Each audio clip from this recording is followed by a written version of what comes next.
Hey everybody, it's Miss Mika with Keep Clark County Beautiful again today. I hope you're having a great day. We're going to talk a little bit today about our resources that we have in our area, okay? So resources are things that we use on a daily basis, and we are pretty blessed to live in an area where we have lots of natural resources, and that means that that's a lot of resources that we find in nature. And we're going to talk about what those are, and there's different types of resources, okay? So any of the raw materials that we use for our housing, for our clothing, for our transportation, for our heating and our cooking and so on, all of those things are resources that we use so that we can live. And that can include the air that we breathe, the water that we drink, the land that we farm, the area that we use for living. That can be even the area you use for recreation. All of those things are a resource, okay? So anything that's in your environment that you use to meet your needs is a resource, okay? So now there's three categories of resources. We have renewable resources, non-renewable resources, and perpetual resources.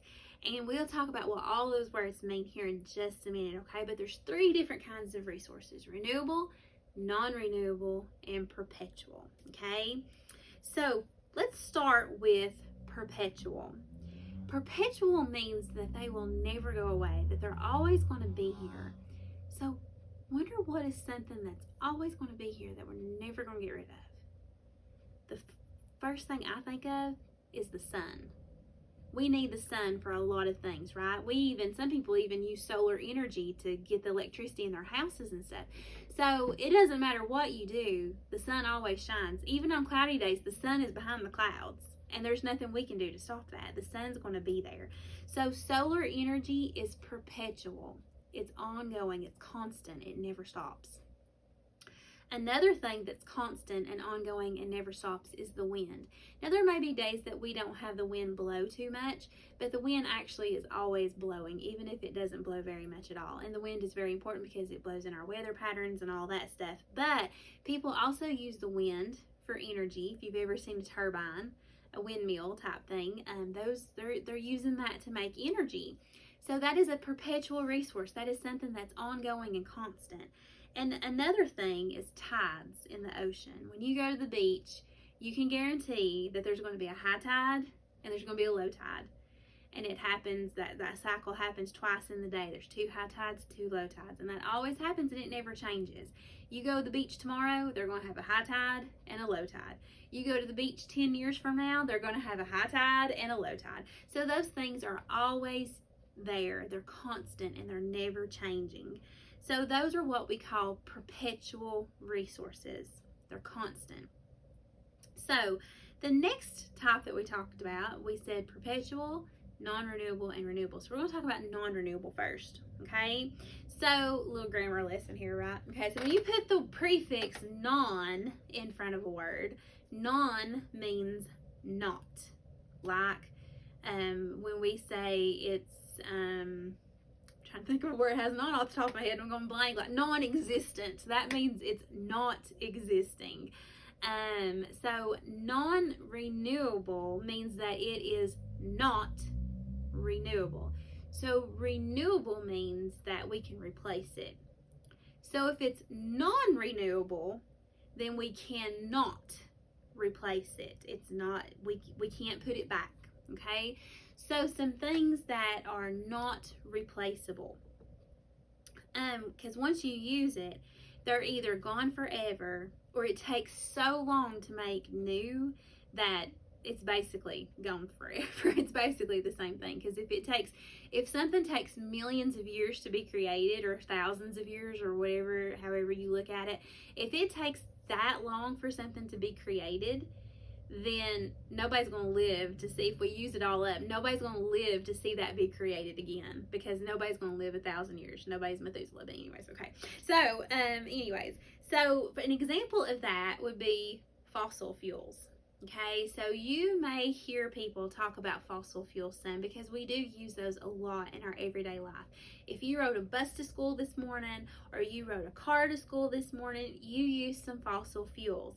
Now that it's getting colder, if you have gas in your homes that you heat with, you used a fossil fuel, okay? So a fossil fuel is a fuel that's made from fossils, obviously, from the ground that have decayed and rotted, and they're way, way, way down deep in the ground, and it takes heat and pressure and all that stuff to make this fuel, this coal or gas or oil.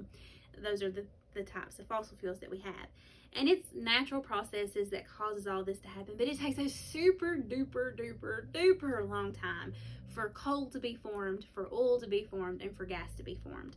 So we consider those to be non-renewable resources.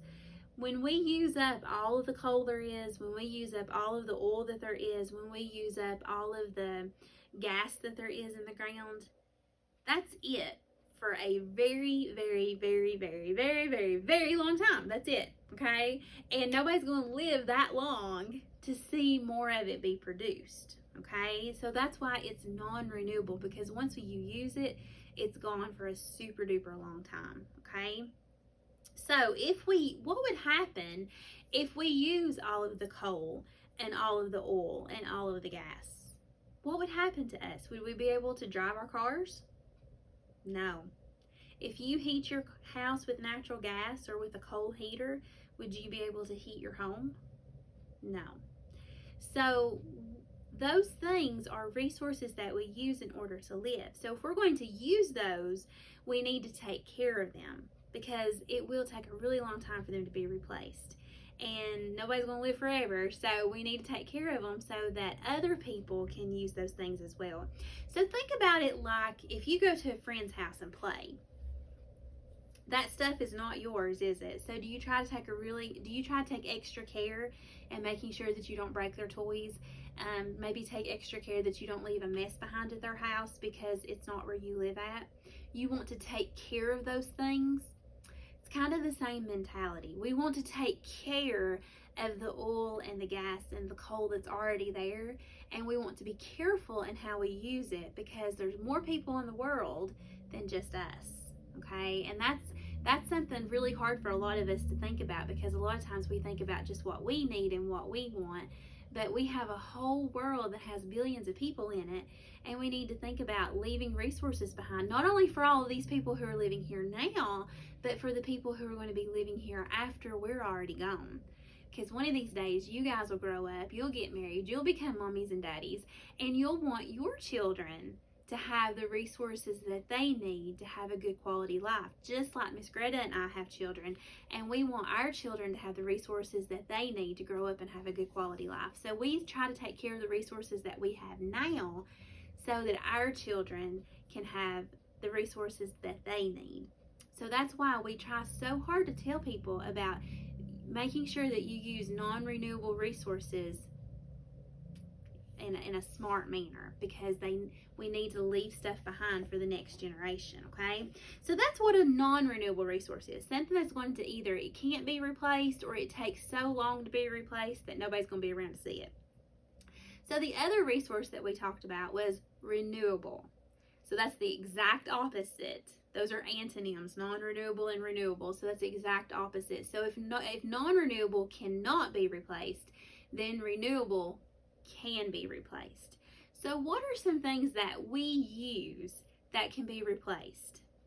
Well, there's one thing that we use so much in our daily lives. We did a video about it, you saw it just a couple of weeks ago, is trees, right? Everybody needs trees. Everybody uses trees, because when you go to the bathroom, you use trees. When you go to lunch, you've used a tree. When you go home, you're living in a tree. Okay, your house could not be built without a tree. When you sit on some furniture, you couldn't sit there if it wasn't for a tree. But trees are a renewable resource because I can plant another one, right? Okay, so any kind of food that I might plant, that's a renewable resource because I can plant more, and that's a good thing, right? A lot of people say that water is non-renewable, but actually water is renewable, because water constantly goes through the water cycle. And so we have the same amount of water on the earth at the same time. It's the same amount, it's just going through different parts of the water cycle, okay?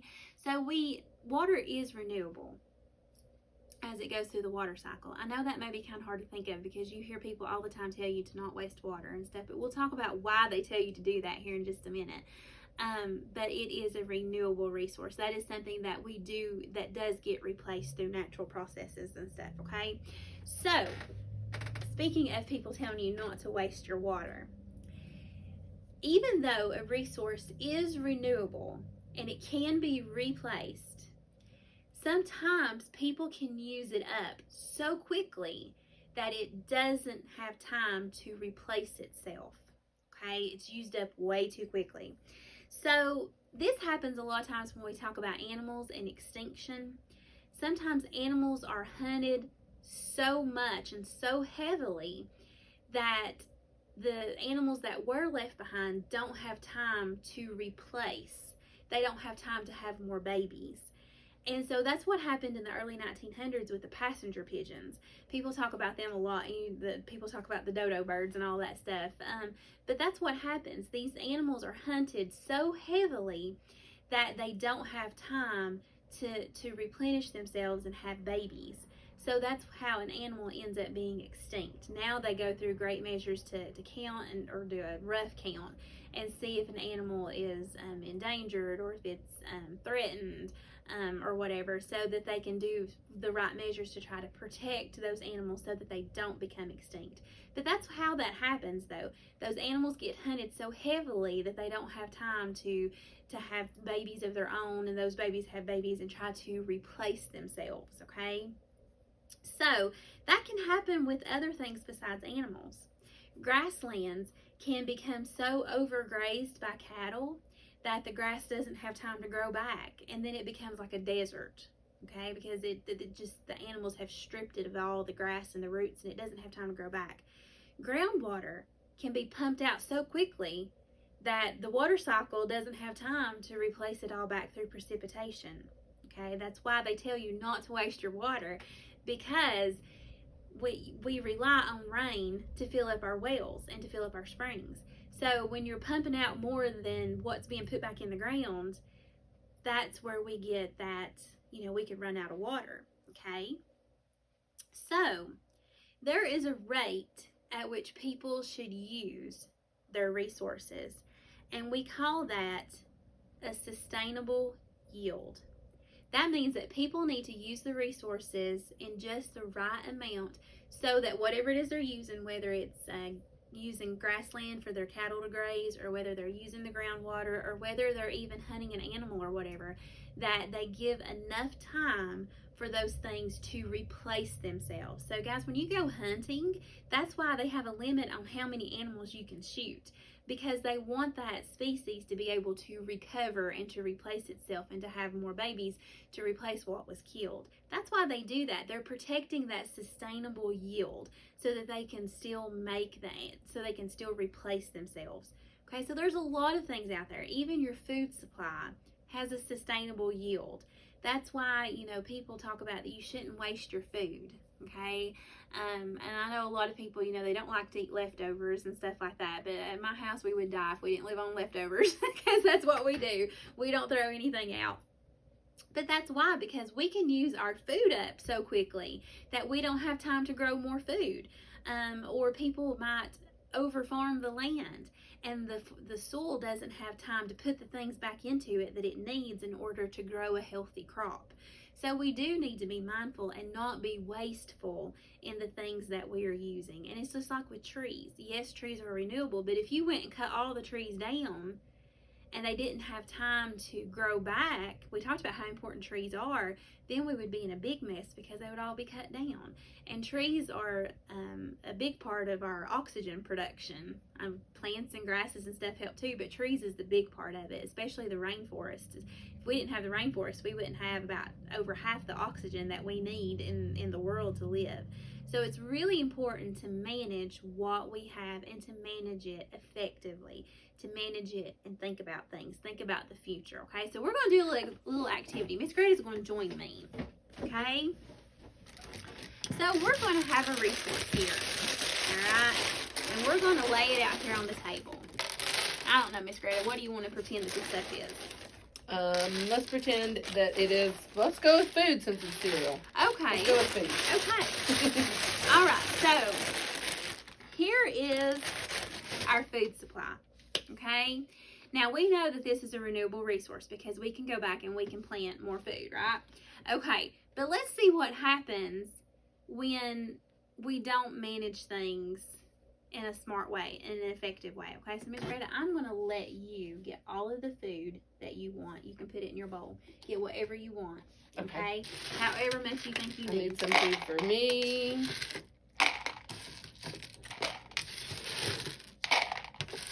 That's what I need. Okay, great. All right, now I'm going to get some, okay, because I need some food.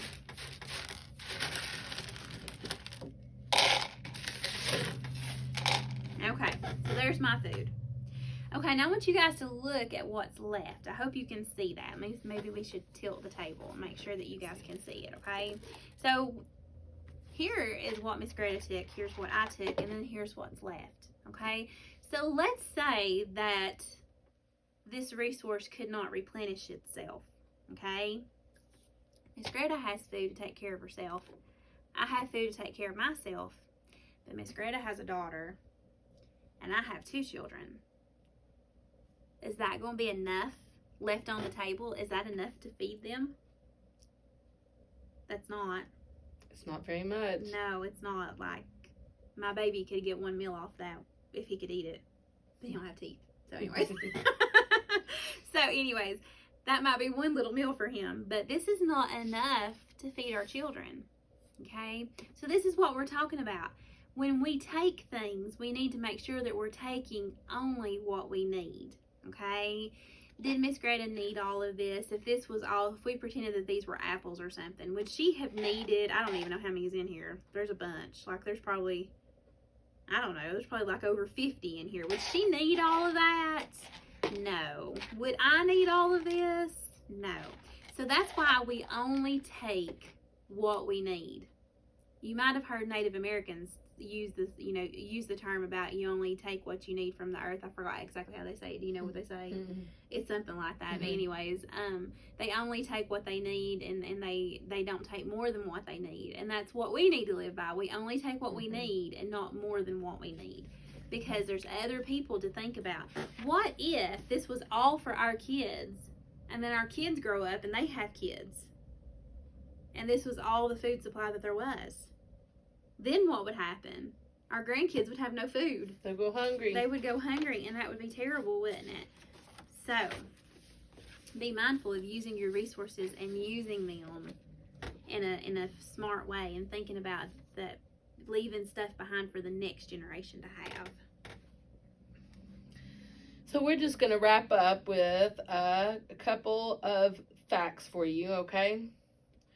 1, here on Earth, there are only limited amounts of fossil fuels, like Miss Mika said, such as oil, coal, and natural gas.